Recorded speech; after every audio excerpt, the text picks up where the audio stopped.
Pulp MX Show, presented by BTOsports.com. Coming to you live from Las Vegas, right outside the Lion's Den, with your hosts, Steve Mathis and Chris Kiefer. I just don't like the guy. The guy's just a douchebag. Yeah! Welcome, everybody, to Pulp MX Show, presented by BTOsports.com and Fly Racing. Coming at you, it's Monday, February 20th, 6:01 Pacific. Thanks for listening, everybody. Appreciate it. It's Minneapolis Supercross. It's come and gone. Should be fun to talk about, right? Minneapolis Supercross? I mean, come on. Eli told me 3 out of 4 wins here. Closing the gap on Ryan Dungey. Marvin Muscan catching and passing Ryan Dungey. Ryan Dungey getting a third. His hometown race. Lots of exciting things to talk about when it comes to that. Unfortunately, Cooper Webb got hurt. Not so great for that. But yeah, thanks for joining us tonight. Adam Zuccarello will be on from the Monster Energy Pro Circuit team. Cole Seeley from the Honda Racing team. Luke Reslin, Traders Yamaha will be on. And Dan Truman from Get. Thanks for joining us. BTOsports.com, Fly Racing, NFAB, Jeep and Truck Parts, Race Tech Suspension, Vortex Racing, Gear Alloy, Roost MX, Pivot Works, X-Brand Goggles. Hey, thoughts out to Zach Taylor, Rick Taylor, the owner of X-Brand Goggles. His son Zach had a bad crash in Southern California and getting some surgeries. We're thinking about you, buddy. Hang in there, X-Brand Goggles. He had clear vision, I have no doubt, as he was tumbling through the air. Hang in there, Zach. KTMPartsExpress.com, Works Connection, FMF, Atlas Neck Brace, W Wheels, EK Chains, Guts Racing, Get Data, and Ride Engineering all on board with us tonight. And as well as you guys, we have the BTOsports.com Tweeted Travis segment, X-Brand Goggle tear-offs, the Race Tech Suspension email segment, NFAB JGR check-in with Filthy Phil Nicoletti. Called him earlier today. Poor Filthy Phil, he got racked up, and he'll be joining us, or he'll be on the phone, updating us all on how he's doing. The Truck Hero question of the day, the Gear Alloy cold call, all coming on. We are giving away 2 pairs of tickets to Atlanta Supercross this weekend, courtesy of Pivot Works. Pivot Works cheaper than the OEM parts that it replaces, and many times better. Pivotworks.com. Please check them out. Giving away 2 pairs of tickets to Atlanta. Also, the word of the day during the commercial. Stay tuned to the commercial break. We'll give you a word of the day. Email us at contact@pulpmxshow.com, and a random winner will get some prizes for knowing the word of the day. Also, a Fly OGO travel bag. We're going to give that away as well at some point in this show. Thanks to folks at Fly Racing for that. Thanks to you guys for listening. In studio, talk about the KTM race replica bike that he's in love with. From Dirt Rider Magazine, DirtRider.com. He's back. Chris Kiefer. What's up, Kiefer? Hey, Steve. We're starting early tonight. KTM talk. You got a KTM jacket on now. You used to love Yamaha, then you switched to Honda, then now you love KTM. Hulk Hogan. Yeah. Ripping the shirt off. Yeah, you are a chameleon. Chris Kiefer from Dirt Rider and Dirt Rider Magazine. What else to do, buddy? Well,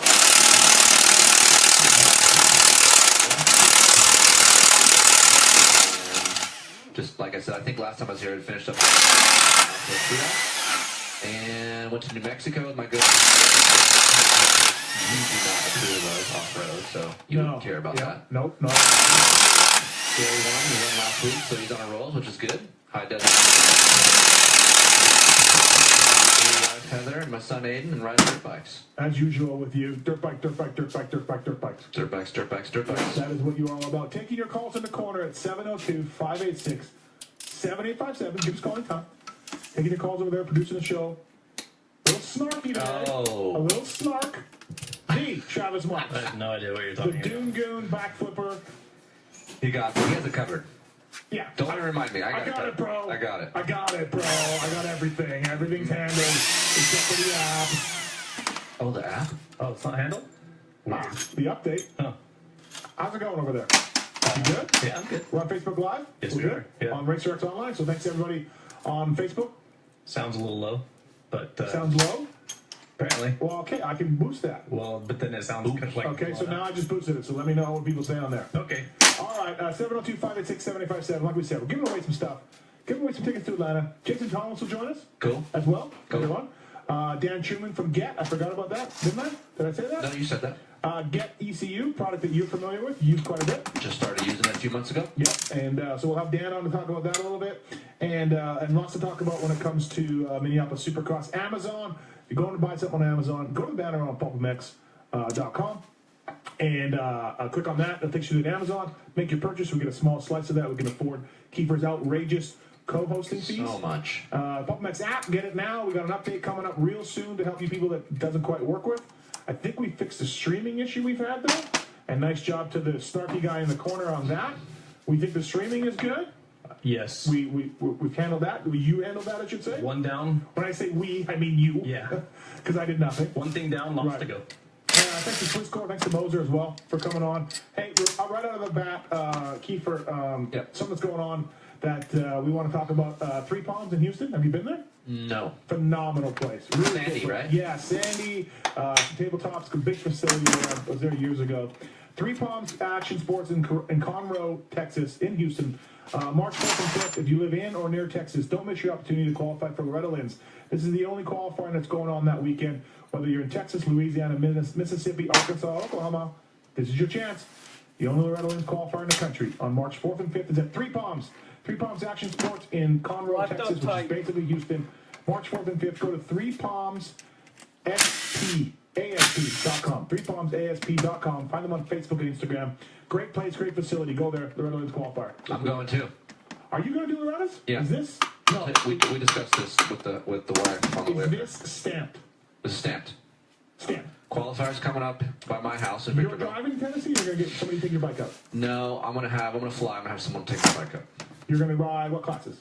Probably plus 25 and 40. Ouch. Yes. What bike are you going to ride?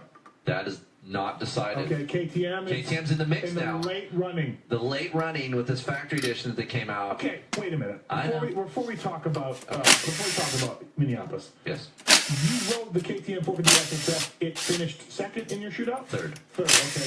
Third in your shootout. There's not a whole lot of difference between the race replica and the production bike. Not much. No engine. Graphics, bars, small suspensions. Like, why are you basically jerking yourself off over this race replica KTM? You love it. I really do. Like, I was tripping out after I rode it. I was like, I didn't want to say anything to the KTM guys right away because I was like, man, this thing feels way better than our test bike that we have, right? So I rode it all day. I mean, I spent all day on this thing, and the changes that they did make to the fork, which is a piston inside the fork and some fork sliders. Give me a break. I'm just saying, it made a good bit of difference. All right. So I was tripping so hard, I went and picked up the KTM at the shop. I've been riding that a week, and now that I've been riding that, that thing's pretty damn good too. So are you going orange? I might go orange for Loretta's. Wow. There's three great bikes out right now. Yamaha has a great bike. Obviously, we know this, right? Yeah, we do. Honda, great bike. Great bike. KTM, I'm in. I haven't rode enough on the Husky yet. I'm telling you, look at Tom Moen. Loves me. I worked for KTM for 2 years. I know Moski. Yeah. Moski went into your bike and did some shit so that you loved it. No. Because I used to do some shootout work back in Moski days. I've seen stuff like that happen. And Moski used to pull barrels off and do little Two-stroke days, though. Yeah. Yeah. But he would pull the barrels off, do little touches, little grinds. Little grinds. So that MXA and all you jerky magazine guys would have a real clean running. Now that KTM. you said that, I was thinking that a little bit as I was testing it. No. But I went back to our test bike to confirm. There's serious shit going on with those guys. And I'm telling you that the 17's a really good bike. And I spent some time on it before. Yeah. But I had a concussion, so I didn't get a whole lot of time on it for shootouts, which no time at all because I was concussed. But now that I spent more time on it, and hey, I'm not an air fork guy, but that thing's pretty damn good too. I went out to some sand tracks over the weekend because we had some rain. That thing was really, really good, man. All right. And my wife was like, "Are you okay? Who's this guy? Like, who took my husband?" Right. But I like if a bike is good, I'm in.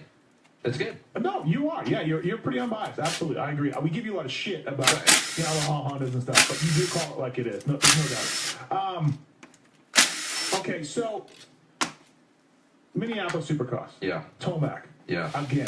What a fire. ride. And he was a second faster in practice. Uh-huh. I watched practice, and I was like, oh, shit. People are in trouble tonight. Yeah.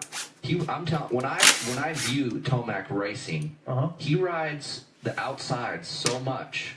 He rails everything like an outdoor race, and he carries so much speed in these corners. Like I'm like, dude, there's no one else in this series that rails corners like him. With the track getting softer and ruddy, he's diving into ruts. Yeah. That turn section, he was doubling in and like Southwick. He's hitting the ruts. He is killing these tracks. Now it's a little sketchy. Sometimes. Yeah. Yeah. But no.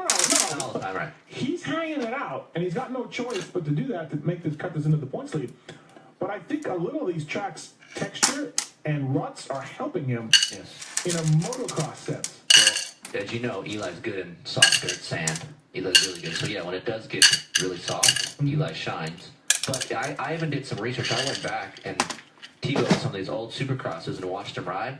You can tell the bike is just day and night better. He can have that feeling. He like you said, he dives in. Before, he was tiptoeing in and then pushing his bike in. Now he's already starting his lean way early. Well, think about the difference in dirts from Anaheim's, which were softer this year than normal. Right. It's still Southern California. Right. To Glendale. But you walked Arlington was slick. Oakland. And even though he had a bad race, but Arlington was slick. He was still in podium spot when his front brake. Before the shit hit the fan, he was coming up. Right. So. Spring Forks. A link I heard. Some shock settings, but. And I didn't know this, and I didn't know the reason. Dungey's on Spring Forks too. Did he go back? That team is on 52 Spring Forks. I think he used to be on air. He used to be, but now when I just looked at this the other day, I can't keep track. Chad went to a normal clutch now off a hydraulic. Yep. But I'm telling you, the Dungeonator went back to Spring. Okay. So I haven't liked Dungey's bike. I don't know about this weekend. Didn't notice it so much this weekend, but I didn't like it in Oakland. I didn't like it in one of the Anaheims I saw. Just from what I hear and some of the inside talk that they have, it's mostly the rear of the bike that he's having a problem with. It looks busy. It always looks busy. It doesn't look like it's settling anywhere. Yeah. So it's mostly and last year they had the same problem, that the rear half of the bike seemed to be, like you said, more busy than usual. How about Marvin, though? And again, DV talked about this in his column on pulpmx.com. And then he talked about when the track's breaking down and braking bumps are coming and there's ruts and you know, Cooper as a racer, like the rut you used at the 5-minute mark is not going to be good. The same rut at the 20-minute mark. And DV talked about this, and I think it's true with Marvin. He's so innovative and he's got such great technique that he can use a kicker for a pre-jump. He can know when to switch a line. He can use different lines than other guys. Jump through the whoops this weekend again. Yep. He caught and passed. He was probably about 10 seconds down of Dodge. And I think you're going to see more of this. And I know you discussed this earlier about tracks breaking down and getting down on the plywood and the concrete. You're going to have more braking bumps with the increased laps that we're having this year. Some of the teams, I would say most of the teams, are going to softer settings with their bikes because of this. And you watch Marvin, and this can go either way. When you're a racer and you think too much, it can hurt you. But also when the track breaks down, like you said, with these bumps and things, when you think a lot, it can help you. Or he thinks a lot, and he sees little things like, I can go over that, I can jump that. I can jump into the whoops one time and then get out. Right. There's a lot of times he's in the whoops one time. And he's done. Are you Chris Kiefer from DirtRider.com, and the KTM Orange Brigade member? And I lost that. It's like Jesus. Are you worried about Dunge? Like, should we look, he's in the points league. I know. He's got 24 on Eli and 15 on Marv? I thought it was only 18, but whatever, it's on the bottom of the sheets there. I got it. Okay. Cotton Pass in Oakland, 4th place in Dallas, couldn't get by Wilson for the longest time. 16 up. This weekend, 3rd place, Marvin catches and drops, doesn't just pass it, drops him. Yeah. I know 98% of the riders would love to have Dungey's problems right now. Yeah. But what's going on? What do you think? What's happening? It's funny because I write about it every Sunday night, and I feel bad saying, what's wrong with Dungey? What's wrong? Because he has the red plate. He's in the points lead, 16 up. Mm-hmm. He's won what? 1 or 2 races? One race. One race. And I just feel like he's not the usual aggressive self. Is it the tracks or sketching him out? You know what? Honestly, Don't give me the rocks and crash. No. Don't give me the rocks and crash. No, I thought about that, and that's not. I think the two guys that are in his head, and I've heard that Dungey is a mental case when things like this happen, is Marvin and Eli. The only two guys that I think would be in his head is those two dudes. And when Marvin comes up on Dungey, you watch the tape, he looks way stiffer than normal. When he's all by himself, he looks like he flows, he charges. But either one of those guys are around him, he rides totally different. I think those two guys might be in his head a little bit. He's not qualifying as well as he has in the past. Yeah, His he's average like sixth. qualifying is like 6th place. Yeah. Not as good as it used to be. Yeah, I don't know, man. Again, I don't know if there's a problem. He's not riding as well as he has in the past. If anybody says he's as good as ever, they're full of shit. No. Or they work for KTM. Right. Now, There's no way. The bike, you can see the bike's not perfect, but I don't think that's so much Right. the problem. I think it's something going on with himself, and I think maybe it is a little mental. You know, I've talked to people, and he says, you know, when he does get beat, he really beats himself up a lot. So I know he was a crazy, like, tester where, like, if he had bad practice sessions, I need, shock setting, I need clamps, I need a front tire. Like, he would just start throwing shit. start throwing stuff at the bike. But I've heard, since we're going all in, and since the new bike, he's been way better. Like, hey, I'm good, the bike's good. Yeah. Let's not worry about it. So I don't know if he's going back to that or not. I haven't had a chance to talk so much with anybody to figure that out. But I know back in the day, that's what he was. Like, a couple more combinations, he just tested himself into a stop. Right. Just clamps and wheels and bolts and shocks and, Well, so. the thing is, he can't do much now and say that because Marvin's winning Yeah. on the same bike. Yeah. So you can't really come up with anything, right? So Yeah, it should be interesting to see where we go from here, man. I He's think- still got the points lead. right. I think That's by not- Daytona he's going to win. That's Okay. that's my theory. Right. I think he's going to win by Daytona, if not at Daytona. Okay. All right. Let's get to some phone calls here. Craig, what's up, man? How are you? Hey, man, first time caller. I've got a quick question about Sure. George. Yeah. Oh, so I know it sounds silly. You guys just kind of touched on it. He's got the red plate. So, I mean, I kind of feel it. But, so at the post-race pressers, the press conferences, does his team or even the Dunge himself, are they mad? Are they upset? I know you talk about the panic button, frequently on the show. So, I mean, is the team, are they hitting the panic button? Do they seem worried? after the race? No. You know what? Dunge's demeanor this week, he got caught and passed by Marvin, got third at his hometown race. His demeanor was fine. He said, yeah, he had a big mistake in the main. He jumped off the track at one point. Right. And Marvin had some good lines, and he said, he learned a little bit from some of Marvin's lines, and he worked really hard, and like he was very professional, seemed very okay. Did not seem angry at all. So he was fine, man. I've been looking for a little bit of, like, when he's not the greatest interviewed, and when he gets frustrated, like, remember the crown talk in the press conference? Like, Spiked out a little. Yeah. he didn't get that out smoothly because he was, frustrated and angry a little bit at the question that he didn't understand, but that's another story. I haven't seen that. I haven't seen that so far at all. Great. Here's another flip side of this too, and I meant to bring this up. So he's training with Marvin and Jason every day, And Wacko. and Wacko, and imagine going with someone every day to go practice, knowing that you guys are so damn close in speed. That guy could beat you. This guy could beat you. You could win. It's every day is a race. Every day you go practice is a race. It's not just Saturday night. Every morning when they wake up and go to that track, it's a race. It's like a dick measuring contest without whipping it out, right? So you have to be the fastest guy. You want to be the fastest guy, but then if you're not, mentally that's draining. Every day, that's a draining thing on you. And I think he needs to rethink. When you get a little older, it starts to affect you more. And I think he maybe needs to rethink his training partner's situation, because that could hurt him. Cool, Craig. Thanks for the call, man. I appreciate it. Yeah, no problem. Thank you. Thank you. Justin, what's up? You want to talk about James Stewart? Hey, how you guys doing tonight? What's up, man? Nothing much. I actually have a James Stewart question and a personal question about yourself. Yeah. As far as James Stewart, he's one of the greatest of all time, so forth. What do you think it will take? What does he have to do to get back on top? And when he does come back, where do you have him, honestly? Dude, I don't know about getting back on top for James anymore as far as winning. If he's in shape, he can be a podium guy here and there and run up front and set fast lap times and everything else. On a production-based bike, he does not need a works bike for that. But I don't think he can come out and start winning again. I don't see it. I don't see him podium or top 5 or being fast if he ain't in shape, like what we saw last year. Is that because concussions or the just time off, just time off, time away, like a Bradshaw thing. When Bradshaw went away, same kind of thing, man. It's a lot of races missed, but he's still got the skill. He's still got, it's just, and I think you'll see, if he comes back, you'll see flashes, but he's not going to run with those guys. He's got to get in a ton better shape to do that, and I don't know if he is. I honestly don't know one way or another if he's lost weight, gotten in shape or not. So. Right, yeah, and I agree because, he came back out of shape, last year, which was ridiculous because he had more than enough time to get in shape more than ever, as you guys touched on before in the show. So it kind of, I just feel like the motivation thing with him, you probably would agree. Yeah. But my question for you actually is, now let's say if you got in shape, right?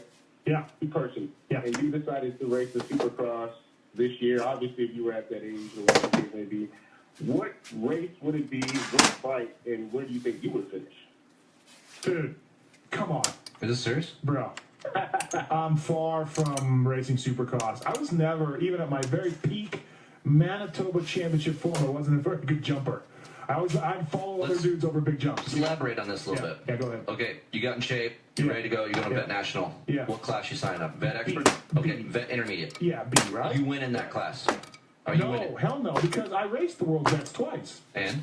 I won the C class. Okay. And I won the C moto, and I'm like, oh shit, like I'm still all right. Yeah. So I moved myself to B for the next day or for the next moto. Yeah.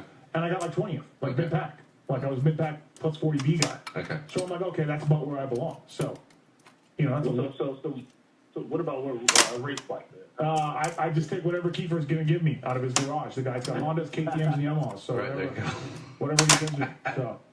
Yeah, I know you're a Yamaha guy. You're a mechanic for those guys. I was, but that he plays blue. That doesn't matter. Trust me on that. I think honestly, I would get a Honda. I like the way they look. I like the way they look cool. I think. So that's what you would buy.